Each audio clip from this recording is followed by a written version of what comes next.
My community did. So this is Summoner Speak, dude. Yeah. Feels good, man. That's the feels good. Yeah, that's the first one. What's the name of the podcast? Summoner Speak. Summoner Speak. I like it. Yeah, I had a lot of debates on names. I went with Summoner Speak because I thought it sounded kind of catchy, and obviously I'm just talking to different people and they're speaking. You get it? Ha. Yeah, and they're summoners, yeah. And because they play League. And yes, I'm glad you're here to piece that. To piece that together. Anytime. Yeah, man. I'm here to do the hard work. Yeah. How have you been? How's everything? I've been trying to do a schedule, like when I wake up, gym, league, talk to whoever, whatever I'm doing, and then like I'm trying to get on a certain schedule, but school is really not the move right now. I won't lie, it's pretty annoying. But other than that, we're chilling. Do you ever like right now? How many viewers are you getting on your streams mostly, like on Twitch? It depends when I stream, but if I would say an average, I'd probably say 800.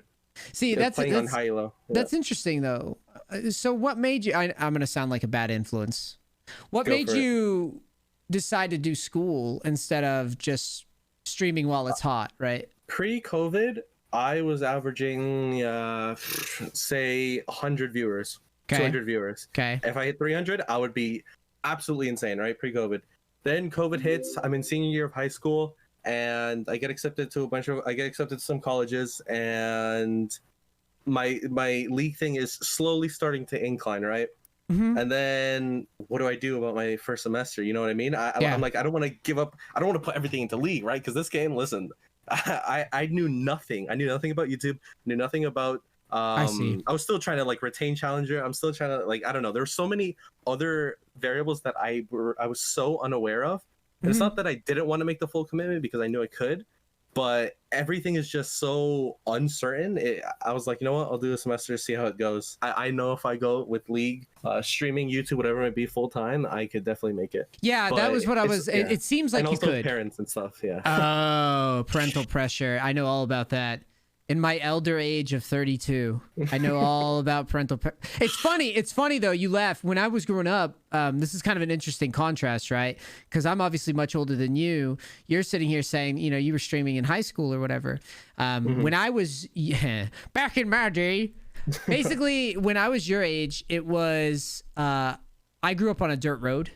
I didn't have high-speed internet, but I was always like super into gaming, and I knew it was something that I probably would have done.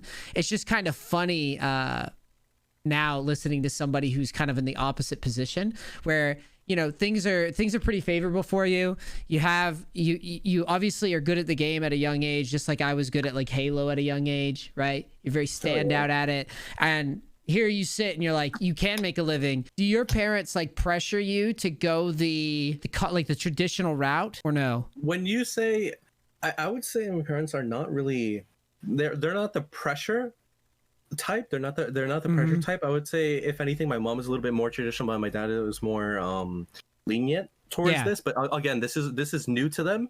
So I would say they're more like, they're still trying to understand this. And because they don't understand this, but they know for a fact that they can understand, you do college 4 years, you're guaranteed to get a job, career, and, you know, work your way up the ladder. That's what like they know for certain.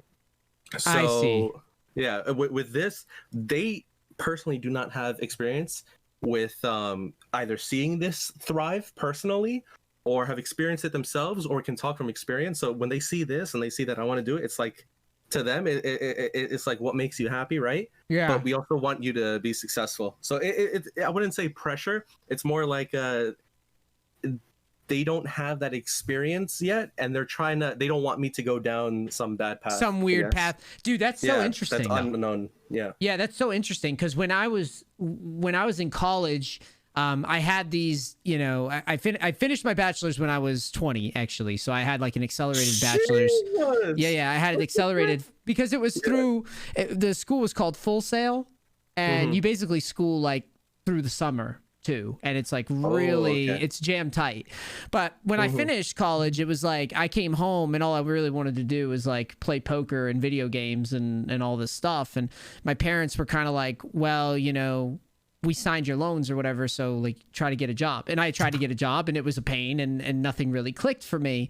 And then after a while, my parents, like, I love my parents. I don't want this to go out and have like a situation where my parents hear it and they're like, my son doesn't love me. It's not that. Yeah. It's that, like, they didn't have the perspective.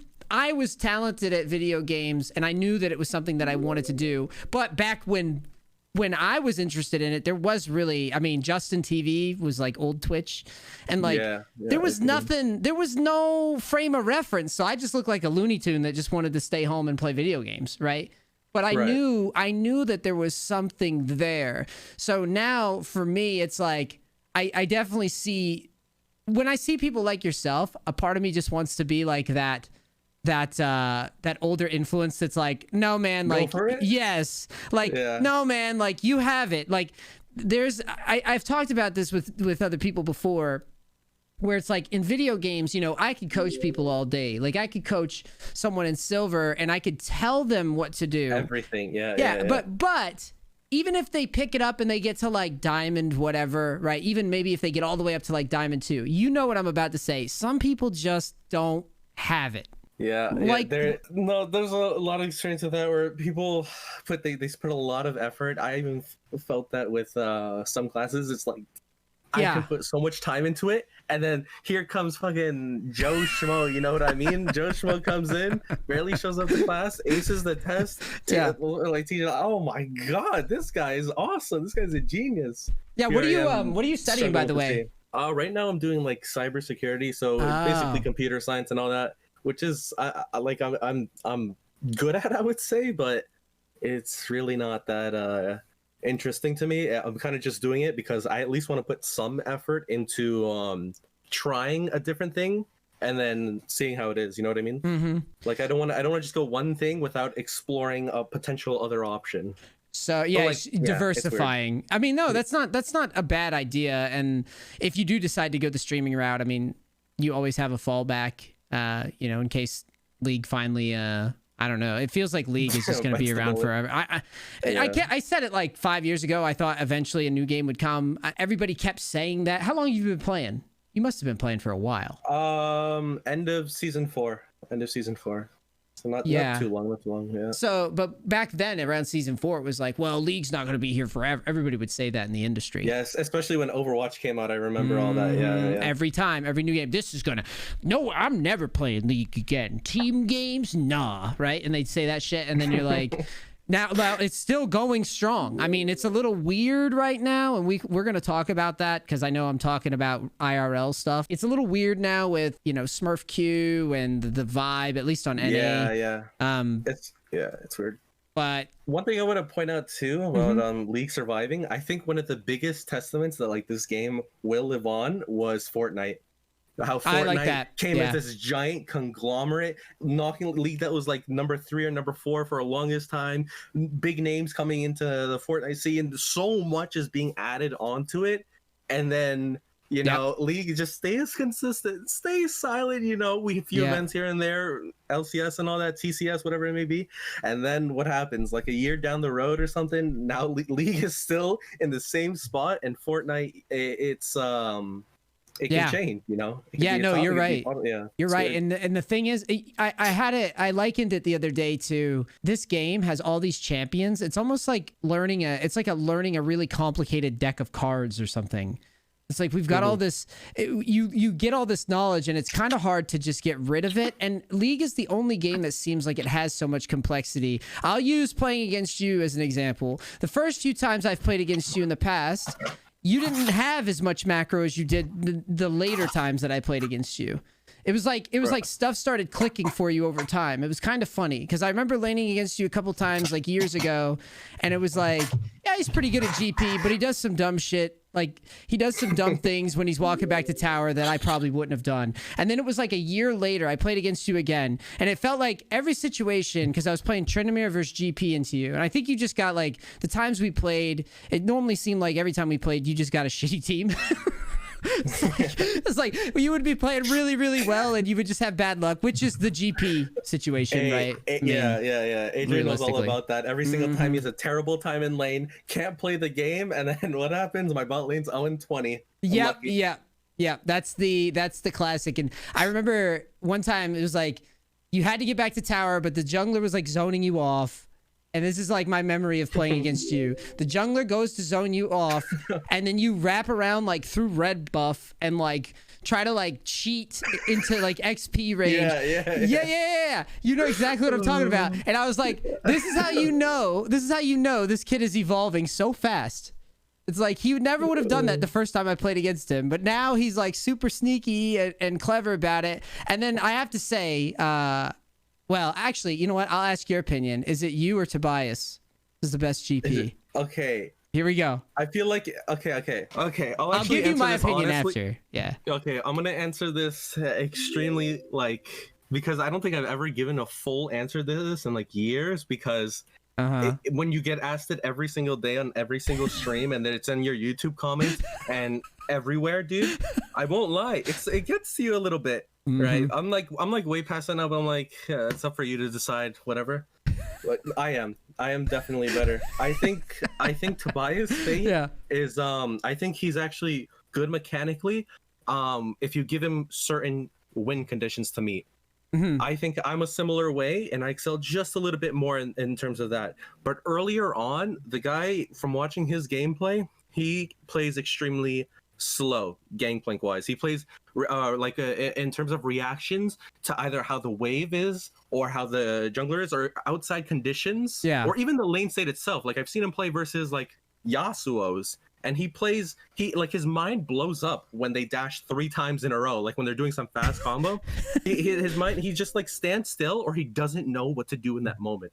But if you give him like maybe in a race or something, like if you put it in a race, actually I don't know how the best way to describe it is, but if you have 2 people running at each other, like let's say all 10 members recalled at the same time, now he has time to plan. And when Tobias plans, right, because I see it in his gameplay that he's actually planning, he's thinking about what he's going to do next, but only when he reaches like level 13, like when he reaches certain power spikes. I see that he thinks when he reaches a certain condition. But then if you present him another different condition, or if you get the jump on him first, he will like never come out of that situation alive or with a kill.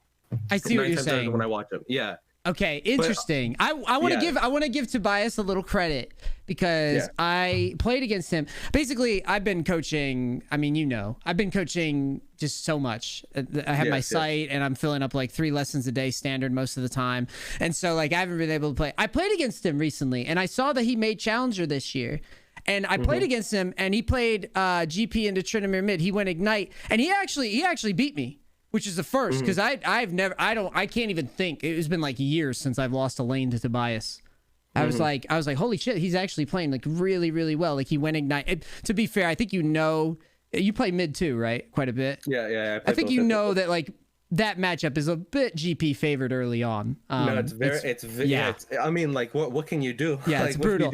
But normally when I played against him, he would screw up.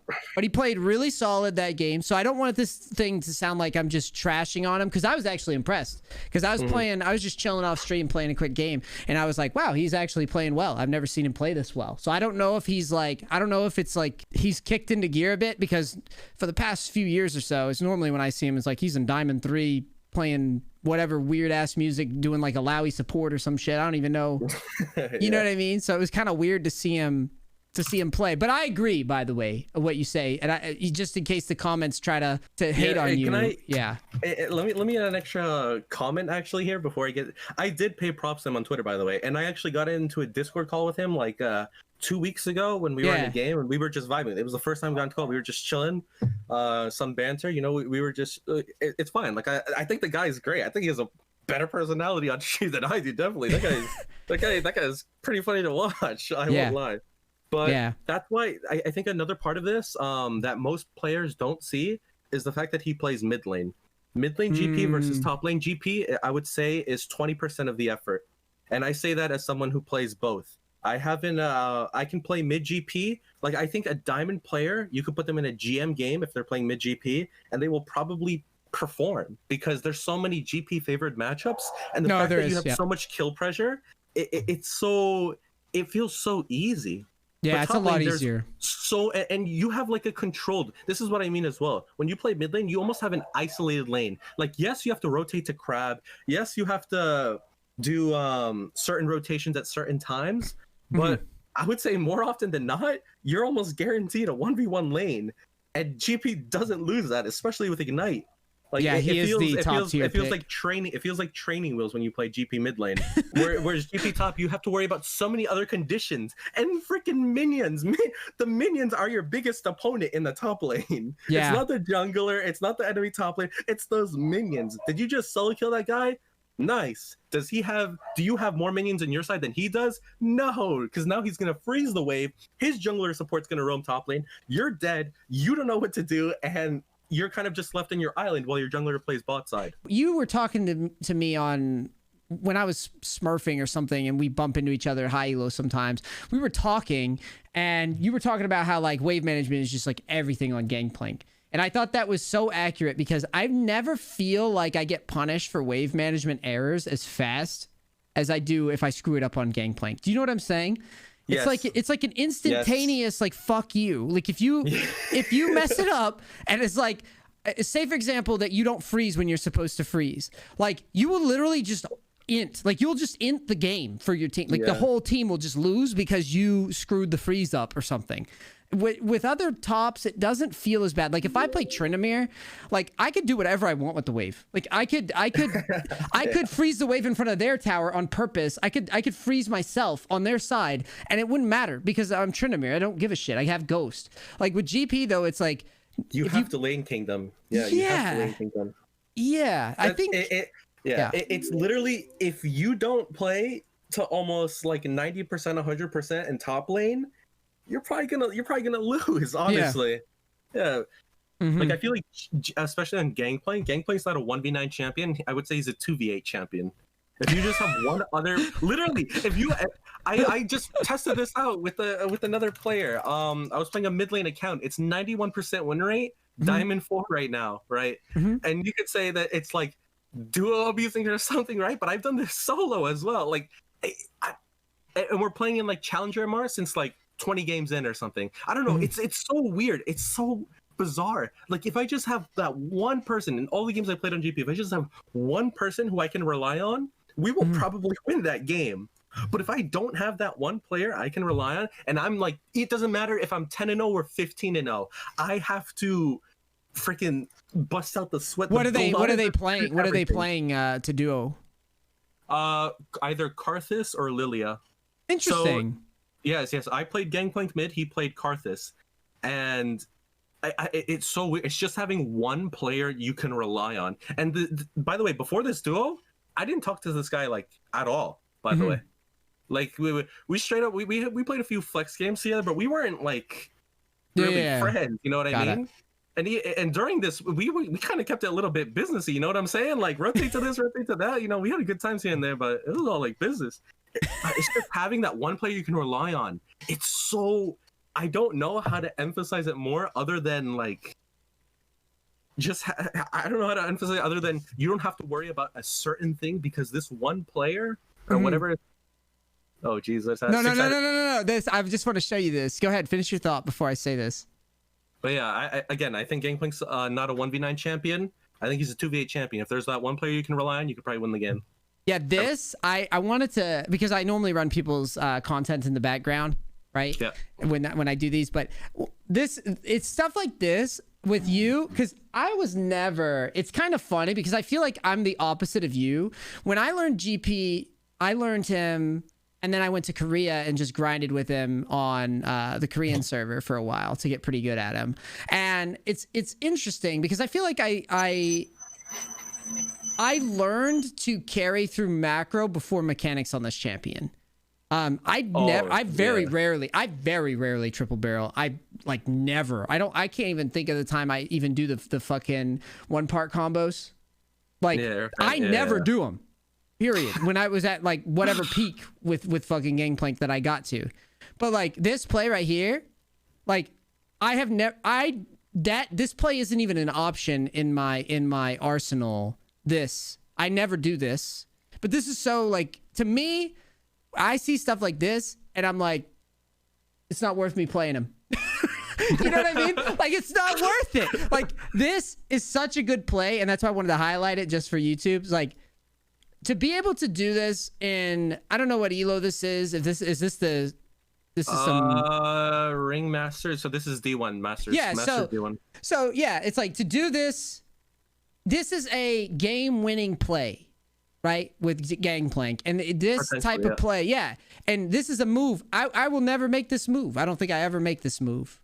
And it's such an awesome play. And I wanted to just highlight it because this is why personally I've always shouted you out as like the king of this champion, because I've seen your gameplay and I've played against you, and I've been on the other side, and I've played with you, against you, all that stuff. And it's one of those things where I watch you and I think to myself, I never do that. You know what I mean? Like I never do that. So definite props, because yeah, it must have taken you a hell of a long time. For, like you said, you learned macro before mechanics. That was my entire thing. I got to I climbed way quicker than I imagined just playing GP. I played him without runes in season 5, season 6. Before Runes Reforged happened, I played him without runes because I thought they were a waste of at the time IP. I thought they were a waste of IP. I'm like, why would you pay 6,300 for one rune when you can buy Yasuo?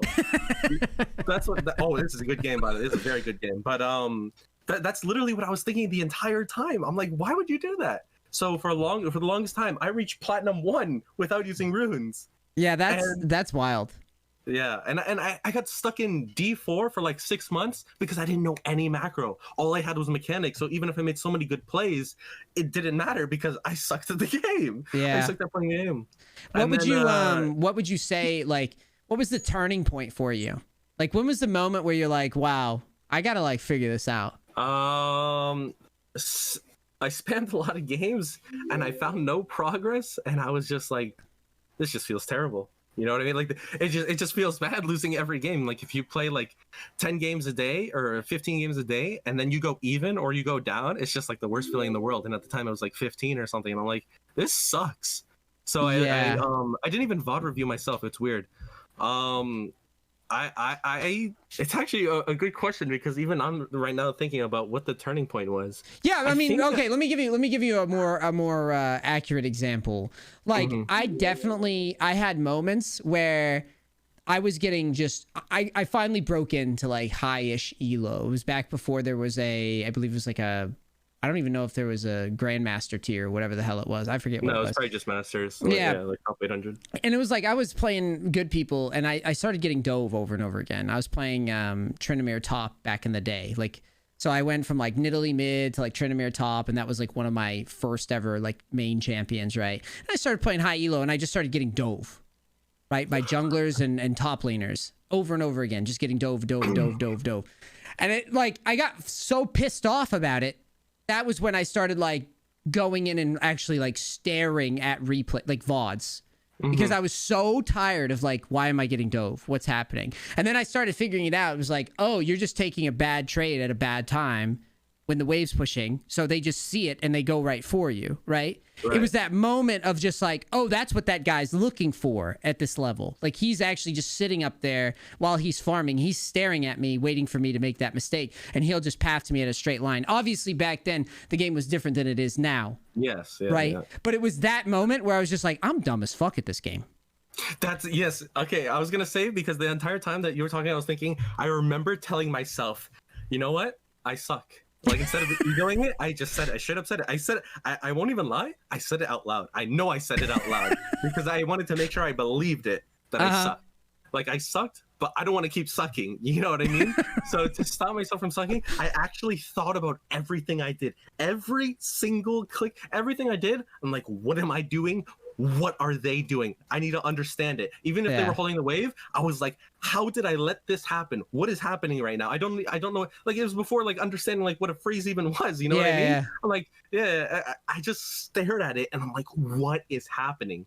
Literally, like, almost angrily, you know what I mean? like a soul kill. I'm like, why did I die? What just happened right now? I'm trying to understand. And then eventually, during the preseason, I think during the preseason, Gangplank was broken. I don't know which one it was, but there was a preseason where Gangplank was really disgusting. and I think this was season 7. And in preseason, I hit D1. Mm-hmm. And because I hit D1 in preseason, you know, obviously it's preseason, who cares, right? But what actually mattered is that I was playing with other players who were better than me, because I ended D4 literally 1.5 months ago, right? So I know I wasn't a D1 player, but I was also playing with higher level players, like you said. People were killing me. Like I remember the first famous person who I played with was Dom, and I think Charisma.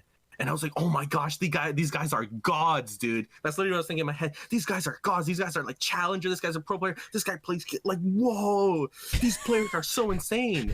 And then I was like, no, I need to get better. And then literally through just playing games and with players who were better than me, I was like, yeah, I see what's happening now. This is the same stuff that I experienced when I was D4, but now I'm starting to actually firmly understand it. And people were flaming me, but I was actually listening to what they were flaming me about, and I was seeing if that checked out with like what happened. And I think at this time I started looking at replays as well. Yeah, that's a funny one. That's a funny thing to admit, is that you were getting flamed by people, but you were like, maybe they're right.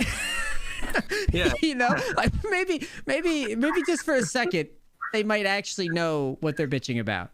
Yeah. Right. And that's kind of an interesting discussion point. What do you think about the league culture right now? You're a younger guy, right? I had a video that I posted just this morning. My editor posted it. I was just playing on a Smurf account. There was some guy who was just trying to lose, right? Just one of those guys. We're winning. The guy starts like I don't know. He's just mad that he's not the star or whatever, right? So he starts trolling. So I just made content out of it. I started calling him Little Timmy and carried it anyways. It was good YouTube content, in my opinion. I post a video and I get a bunch of angry comments. The people that are listening to this, they're going to hear it and they're going to be like, I remember this.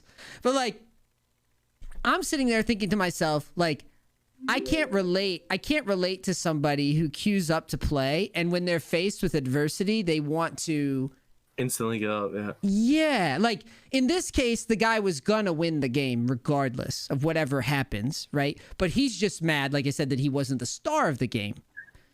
So yeah, yes, I think that is has a little bit less to do with League. I think that has to do more with like how they're born, or even the culture that they're raised in. You know what I mean? Like I especially feel like in this culture compared to like when I look at like either EU or Korean players, it's so weird how the mentalities change. You know what I mean? Yes. Like I feel like players from here, it's like I'm the main character, right? Yeah. I'm the main character. I'm the star. You guys are just living in my world. Yeah, you guys are just living in this world. It's weird. I almost view it as like, to me, when I queue for ranked personally, I absolutely can't stand when I'm playing ranked. I can't stand the idea of like, these guys queue for ranked and the most important thing to them isn't winning. Or like, you see what I'm saying? Like they want to preserve the ego. Like it's almost like a weird, to me, when I queue, I really don't give a fuck. Like, everybody could flame me. They could call me bad. I could be getting flamed. Yeah, I get flamed. I get flamed by the whole team. Whole team, enemy team. They could be on streams talking shit. In that game, I'm going to try to win, even if I'm annoyed. You know what I mean? Like, even if I'm the most like frustrated that I've ever been, I never go, I would rather this guy lose than try to win. Have you ever done that? I've never done that. I don't think I've ever been I think I've done it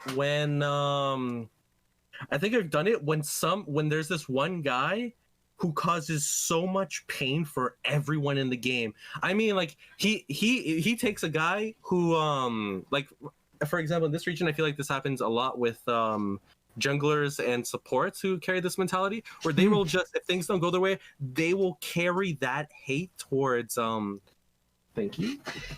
They will carry that hate towards everyone else, and they'll take like a support, like they'll take like a mid laner who's like, we can win, focus up, and then turn that mid laner into, guys, just FF, we can't win, I don't want to win anymore. You know what I mean? Yeah. Like, those are the only times where I'm like what do I do? Like, at this point we might as well just lose, right? Because this guy just freaking took this other guy who was winning lane and was actually having a good time, you know, into this freaking sad guy who just doesn't want to win anymore.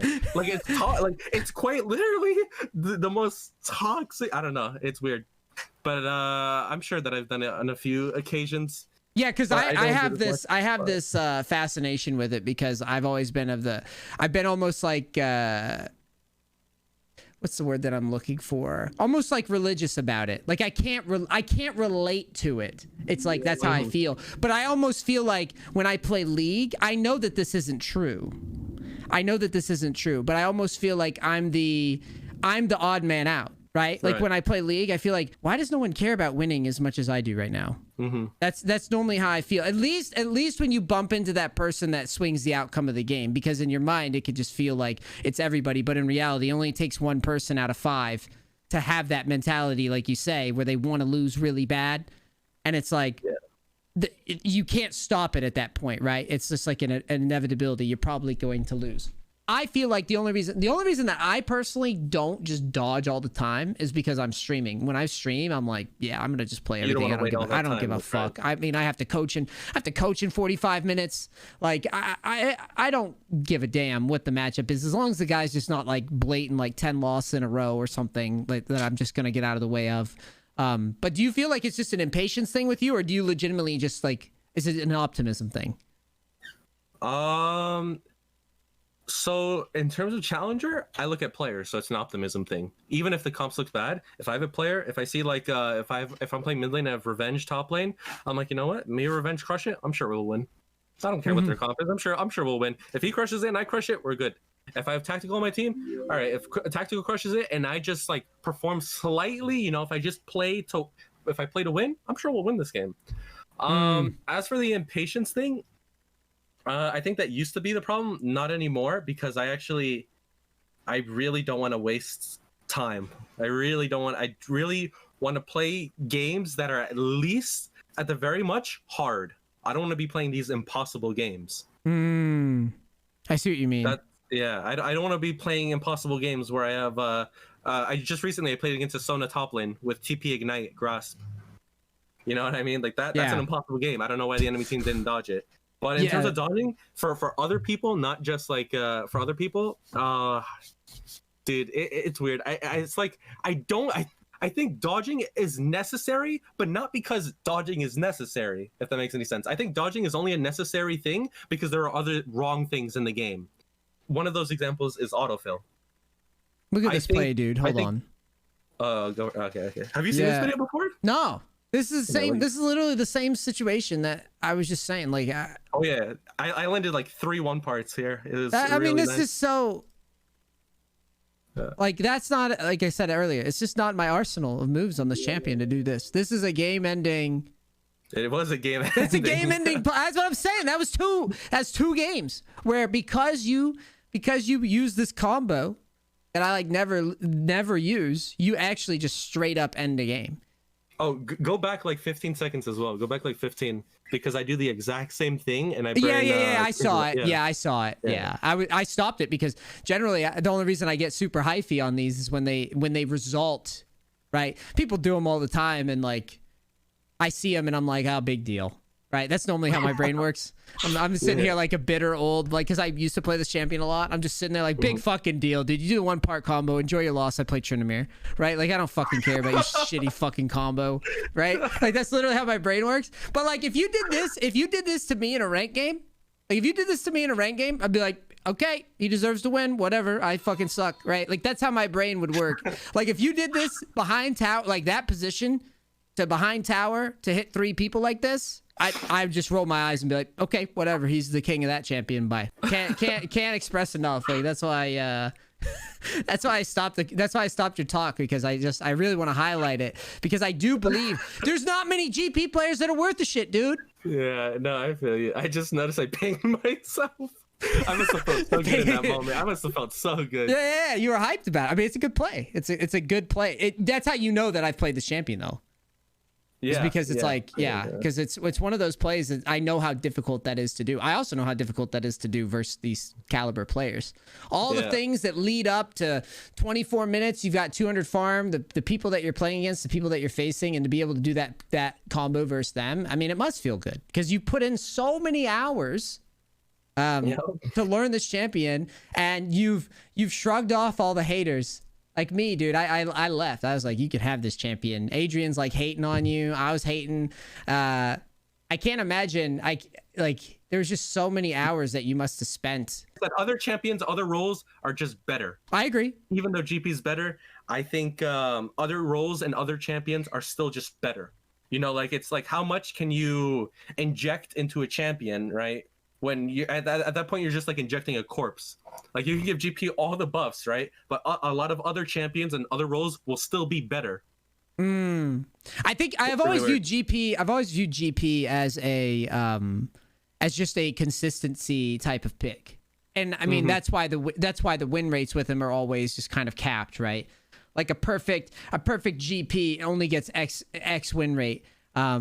But the thing is, it's like he could be played into pretty much every situation, which makes him a lot of fun because you go into ranked and you're like, well, no matter what happens, I get to play GP. Like, fuck off, right? Like, I don't really care. Like, I don't really care what's going on. It's not like you. Let me give you the example. If I play Kassadin mid and you go GP with Ignite, like I want to shoot myself. Yeah, I want to shoot myself, right? Like I'm just like, why the fuck am I playing goddamn League of Legends, right? Yeah. Like this is so trash. I can't even walk up. Like I can't play the game. I get dove by like an Elise or something as like you know, like third wave crashes and like Elise dives me or something silly like that. Yeah. And it's just like, this isn't even playable, right? But I never feel that way when I play GP. And I think that's an important distinction to make with the champion is yes, maybe his impact is limited a little bit, right? Obviously. And I think that's a top lane problem too. And I don't think that's necessarily a GP problem. I think you nailed it.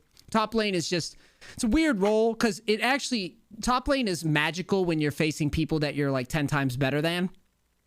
Yes. Oh my gosh, it feels magical. Two levels up, 5 plates down. Yes. Feels magical. When you're that much better than your opponent, it's like this role is awesome. I don't know why anybody's bitching, right? There's no reason to bitch. But then you face somebody like the guys you're facing Challenger, right? And these guys don't int. Like they just don't do that.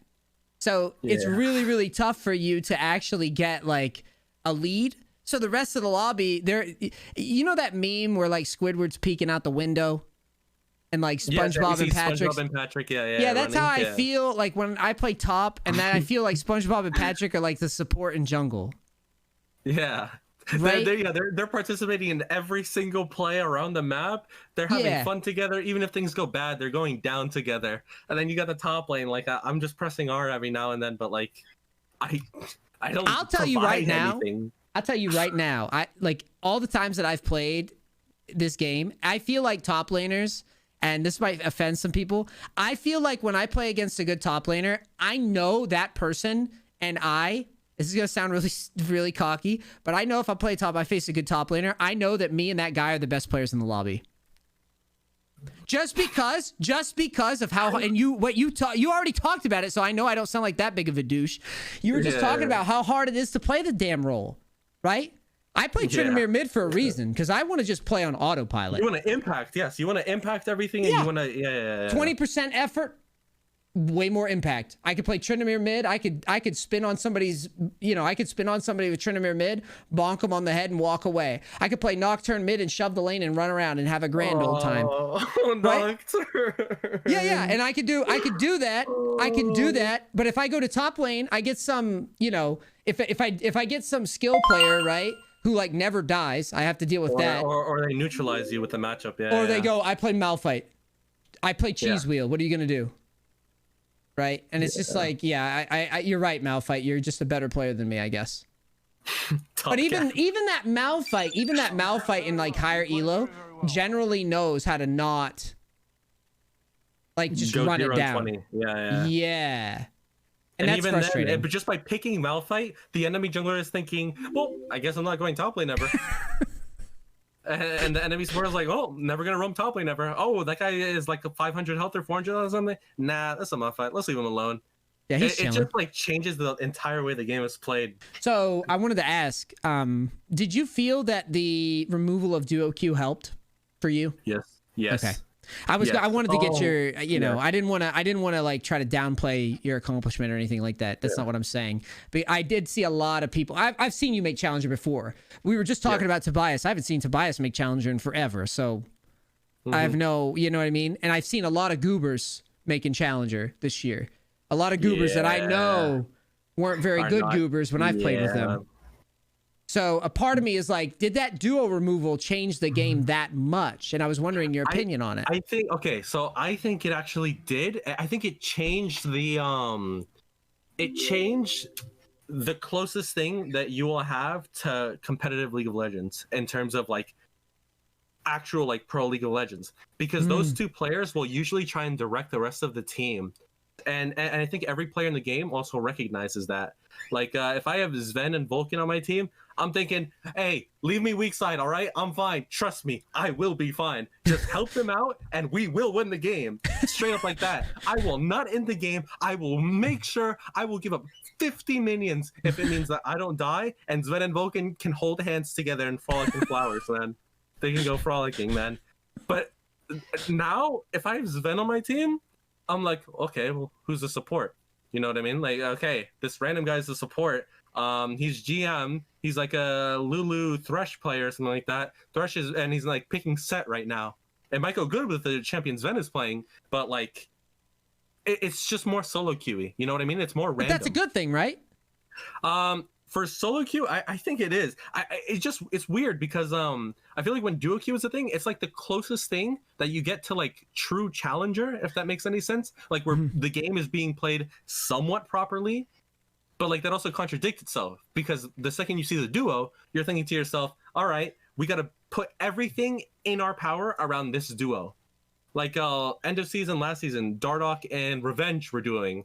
Now, I could be Revenge in lane, right? When in certain matchups, right? Playing GP versus whatever he picked. But then you introduce Dardoch, who's on comms with him and who are actively duo queuing, right? Well, that was why I hated on it, though. That's what I was going to say is like, I feel I have faced the fucking, you know, LCS duo shit countless times. And every time I faced it, it just left a bad taste in my mouth. Where I was just like, yeah, these guys may be better players than me, but that's fucking lame. Right? Like, that's just how I felt, was like, this isn't a fair match at all. Like, how the hell am I supposed to offset this? Like, this is garbage. Oh, I could have outplayed that. Yeah, I go next. I would say for me, I was really excited to see the duo get removed, because even though I called people making Challenger these days goobers, I do quite like that I know that past a certain point, there's no more of this, like, we have some duo strategy. Because I remember one night I played in high elo, and I ran into like a Katarina and a Lee Sin, and I swear I don't know who it was. I know your duo. Yes, I know exactly who you're talking about, because I avoided them. They were like 89 or 90% win rate. I remember. I don't know who they were, but they were gods. Like they had like Chinese. Yes, they had like Chinese IGNs as well, I believe. I have no idea who they were, but they were like the godliest duo I have ever seen in my life, and I lost to them once. I remember the Katarina was so good. Like, I was playing my little Trendemir mid stuff. The Katarina mid was so good that I was actually like, I was confused, because the guy was playing so well as Katarina. Like, he wasn't making any mistakes at all. And I was just like, who is this? Like, who is this guy? I still don't know who they are. I played like 5 games against. They played like in the morning queue, I remember. Yes. They played sometimes at night, but mostly morning. And dude, they just like rocked. They just rocked my shit. Yeah, and I was like, I don't know who these guys are, but they are they're unfuckwithable. And then I hated it, and again I just resented it. But now they removed duo, and then it's like the very next thing that they do is they have this weird like norms queue inflated stuff. That's weird. But you would say overall it's a net positive. Like, you're happy with it being gone. The rule, yes, I think it's definitely healthier. But as like somebody who, it's weird because some of those games, I would say of those duo games, I would say it was actually 50% that I felt like were really good quality, but the other 50% felt completely unfair and turbo stomps. You know what I mean? Yep. Like, I feel like I learned a little bit more when there was duo and like one every 3 or one every 2 games. But the other games, they felt completely unplayable, 0 impact. Why am I even playing this? Why? Like, if I saw the name tags, I would just, like, there's no reason I would ever play it out. Like, once I'm in loading screen and see Sven Vulcan duo, I'm just on the enemy team. I'm like, well, what do I do now? Yeah. What do I as a top laner do? I'm so glad. I'm so glad that they're both ends of the stick. But yeah, I'm glad it's gone. It also removed funnel, which was a really nice positive. Thank God, dude. You know what I said? I said, you know what? If 2 people log in together and they play solo and they decide to funnel together and they sync up, props to them. You know? Like, props to them. That's what I was always saying. I was like, the only reason that funnel even exists is because it's a duo thing. But if they were logging in on their own and they're just funneling with a stranger, I don't even think I would be that mad. Yeah, I would be like, damn. Just like they really want their LP. Like yeah, they really want their LP. At least they're trying to. But the thing is these clowns would be like, we go Tariq Yi every game no matter what. Yeah, yes, they say first pick 1P, 2P, get me Tariq Yi same time. We want it same time. Oh my gosh, dude, what the heck? This triggered so many memories I didn't know existed. What the heck? That's hilarious. We pick it same time. Yeah. And then they would ask for bands. Sometimes they would ask for like Echo Graves bands. Yeah. Like it helps. I don't. We pick it same time or mom boom. They would always hover my champion too. They would always hover Gangplank and say, I pick you Gangplank. Sometimes it was in a row again. They'd still lock me Gangplank. I'm like, whatever. I funnel on my team. It's probably a win anyways. I probably sound like a psychopath laughing so hard at this, but the reason why is because it's so true. Like it's that's literally their existence in fucking League of Legends was like, we get Yi and Tariq, and like, that's all we know. We have no other contribution to the game. We are just Yi and Tariq. We're just gonna funnel. That's it. Like I said at the beginning of this conversation, there's some people that have it and there's some people that don't. My friend, you already have it. Like you already have a following. People know who you are. You're one of the greatest players of this game at what, you're 18 right now? Yeah. Dude, you have it. Your parents should just support you on this and just know that you're going to give it your all. And dude, it's sky's the limit, man. I wish, you know, like I said, I love my parents. I'm not flaming them. No, it's not that. They just didn't know, right? I'm sitting here as an older person that does know. My parents come to me all the time now. They say, well, I'm proud of you, Mark, because you actually made it work, right? They didn't know. I'm telling you as an adult, it works. Like if you have it and you're talented, like they should, man. That you should do it full time. Like there's just no reason not to. All right? All right, brother. I appreciate that a ton. I actually appreciate it so much. Seriously, I beg of you, if I could have any positive impact on you in this field, show that, just clip that and just send it to your parents and be like, my parents were they were very similar. They didn't know what the hell was going on. If anything, they were a little bit more aggro about being like no than it sounds like yours were. But trust me, like you have it, dude. Just do it. All right. I appreciate that, parent diff, dude. Get that parent diff and you'll be right. Get that parent diff, yes, sir. All right, man. Have a good one. Thank you so much for doing this, buddy. Hey, thank you so much for having me, brother. Appreciate it. Peace.